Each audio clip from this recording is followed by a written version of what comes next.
시편 128편 1절부터 129편 8절까지 말씀이 되겠습니다. 먼저 128편 1절 여호와를 경외하며 그의 길을 걷는 자마다 복이 있다 선언하고 시작합니다.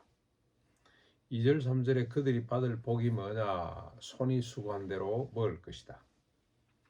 참 큰 복입니다. 손이 수고한 대로 먹을 수 없는 것이 참 인간의 역사고 오늘 우리의 현실이기도 합니다.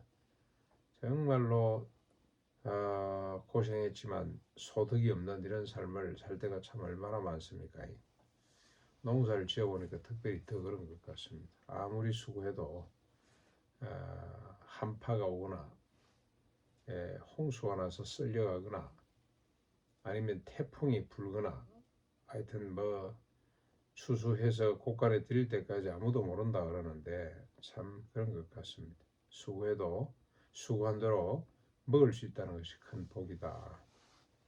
복되고 행통할 것이다. 그들이 받는 복입니다. 여호와를 경외하고 그 길로 걷는 자들이 받을 복이죠. 안방의 안에는 결실한 포도나무 같을 것이고 식탁에 둘러앉은 자식들은 어린 감람나무 같을 것이다. 결실한 포도나무 어쩌다 풍기나 영월 쪽으로 영주 쪽으로 가다 보면 지금 밭이 파랗잖아요. 사과가 익어가지고 얼마나 보기 좋은지 결실한 포도나무 같을 것이다. 우리 텃밭에 가면은 애플 수박이 주렁주렁 맺혀 있습니다. 얼마나 예쁜지 고추밭에 고추가 주렁주렁 달리는 걸 보면 얼마나 아름다운지 그렇게 아내가 보일 것이고 그리고 어린 자식들은 식탁에 둘러앉은 어린 자식들은 감람나무 같을 것이다. 가정의 평화를 말하는 거죠. 그리고 보면은 아내만 있는 것이 아니고 자식들도 같이 있고 결국 생육과 원성에서 땅에 충만해지는 하나님의 소원이 이런 자들을 통해서 이루어지게 될 것이다. 계속해서 4절에 다시 한 번 더 여호와를 경외하는 자가 복이 있다고 이야기를 하면서 그들이 받을 복이 뭔지 5절 6절에 밝히고 있습니다. 그들이 받을 복은 시온에서 그들이 받은 복이죠. 받은 복은 시온에서 복을 받을 것인데 평생의 예루살렘의 번영을 보게 될 것이다. 이제 여호와를 경외하게 되면 한 가정의 복으로 끝나는 것이 아니고 사회복, 국가복으로 확산되는 거죠. 예루살렘이 번영하는 것을 평생 보고 또 보게 될 것이다. 근데 이것도 쉬운 일이 아니거든요.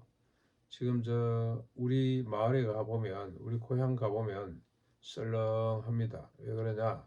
사람이 없어요. 옛날에 1200명까지 가던 초등학교 학생들이 지금은 20명, 30명 수준으로 남아 있습니다.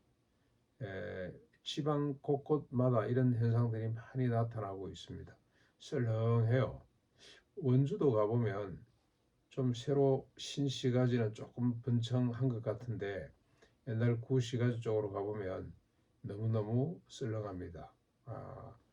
상점들마다 폐업한다고 문을 다 닫고 있고 사람이 없고 빈 채로 내버려 두고 있고 그런 걸 보면 이 평생에 예루살렘의 번영을 볼 수 있다는 것이 얼마나 큰 복인지 모릅니다. 뿐만 아니라 자식의 자식을 보게 될 것이다. 역시 후손의 복이죠. 생육하고 원성에서 땅에 충만해지는 복을 받게 될 것이고 누리게 될 것이다.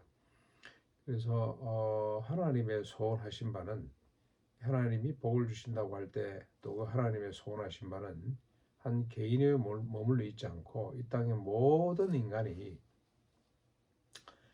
하나님을 경외하는 한 개인을 중심으로 또 하나님을 경외하는 자들이 모여 사는 한 나라를 중심으로 이 땅의 모든 인간이 생육하고 원성해서 땅에 충만해지는 이것이 하나님의 소원이고 하나님이 주시는 복의 근본입니다. 자, 그렇게 복을 받고 살아가는 사람들 이스라엘이 뭐라고 이야기를 하냐? 한번 쭉 129편 1절부터 8절까지 내용을 정리해 볼 수가 있겠습니다.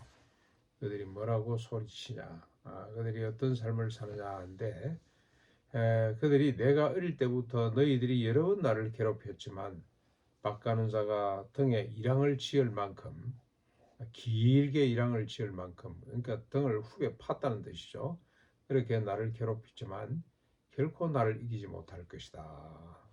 이렇게 복을 받고 사는 사람들의 긍정적인 사고방식입니다. 어떤 상황 가운데서도 흔들리지 않고 절망하지 않고 소망이 넘치는 삶을 살게 된다 이 말이죠. 왜 그렇습니까? 왜 뭔 근거로 이렇게 말을 합니까? 의로우신 여호와께서 악인들의 줄을 끊었기 때문에 그렇다. 하나님을 경외하는 자들의 특징입니다. 누가 뭐라 그래도 어떤 상황에 맞닥뜨려도 두려워하거나 좌절하지 않는 겁니다. 원망하거나 실망하지 않는 것. 왜냐?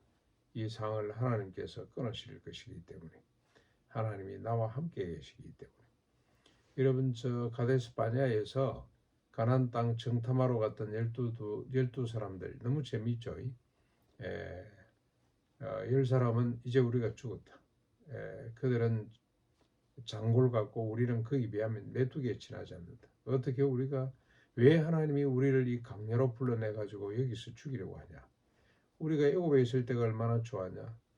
그렇게 원망을 했습니다만은 꼭 같은 상황인데도 어떻습니까? 여호수아 갈렙은 아니다. 오늘이라도 올라와서 그들을 치자. 그들은 우리 밥이다. 왜? 무슨 근거로? 하나님이 그들을 우리 손에 맡기기로 약속을 하셨다. 그 땅은 우리 땅이다. 믿음의 차이죠. 하나님을 경외하고 그 뜻대로 사는 자들이 이렇게 긍정적인 사고를 할 수 있다는 겁니다.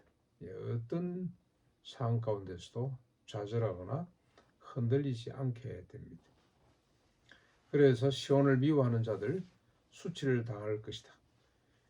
그들이 지붕에 자라기 전에 말라버린 풀과 같아서 베는 자도 먹는 자도 그들도 보지 않을 것이다. 아무도 축복하거나 위로하는 자가 없을 것이다. 지나가는 사람들조차도 그들을 향해 불쌍히 여기거나 그들을 위로하고 축복하는 일이 없을 것이다. 누구를 향했습니까? 원수들을 향해서. 하나님의 사람들을 괴롭히는 자들을 향해서. 근데 뭐 꼭 그게 밖에 있는 원수가 아니고 늘 우리가 시편을 볼 때 하나 깨달아야 될 것은 원수들은 안에 있습니다. 내 안에 있는 어떤 부정적인 사고방식과 의식들도 나를 이기지 못하게 될 것이다. 자기를 향한 긍정적 마인드를 갖는 거죠. 누가요? 하나님을 경외하고 그 법대로 따르는 자들입니다. 흔들림이 없는 견고한 자들로 서서 복의 근원이 될 수 있다는 것이 오늘 이 두 편의 시가 우리에게 보여주는 바입니다. 오로지 하나님을 경외함으로 복을 받고 사는 삶, 그리고 또 주변에 복을 이어주고 복을 확장하는 삶, 오고 오는 세대의 복을 유산으로 남기는 아름다운 삶을 살 수 있기를 바랍니다.